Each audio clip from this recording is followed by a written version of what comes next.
Patindi ng patindi ang mga pagbabanta ng Amerika at Iran sa isa't isa. Ang punot dulo pa rin ay ang Strait of Hormuz. Sa kanyang panibagong ultimatum, sinabi ni United States President Donald Trump na sa bawat isang barko na aatakihin ng Iran sa Hormuz Strait ay tutumbasan nila ng isang pagsabog ng isang tulay o isang planta ng enerhiya.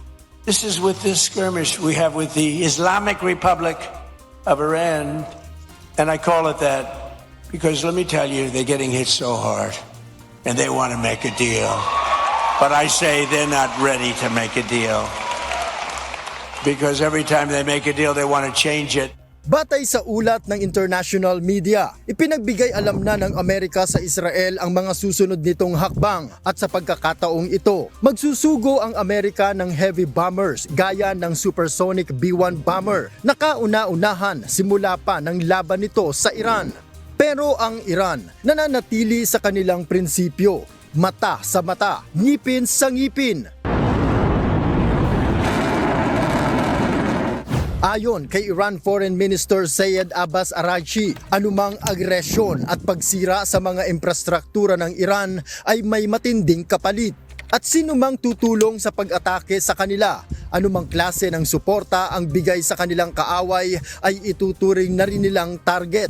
Kaugnay ng Strait of Hormuz, inihayag ng Islamic Revolutionary Guard Corps o IRGC na nilagyan na rin nila ng bomba ang Omani Corridor, ang ruta na itinakda ng US. Kasunod ang babala sa mga barko na huwag nang dumaan doon at huwag maniwala sa pangakong seguridad ng Amerika.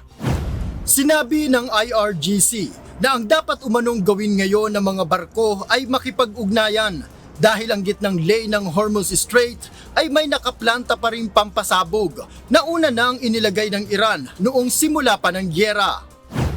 Ayon kay Iranian Parliament Speaker at Chief Negotiator Mohammad Bagher Ghalibaf, patunay ito na hindi sila papayag na maargabyado kung hindi sila makapagbebenta ng langis dahil sa blockade ng US sa kanilang mga pantalan. Wala ring iba pang rehiyon na pwedeng maglabas ng kanilang langis. At kung hindi sila ligtas at ang kanilang mga infrastruktura, ang seguridad ng lahat sa Strait of Hormuz ay nasa kanilang desisyon at walang magagawa ang Amerika.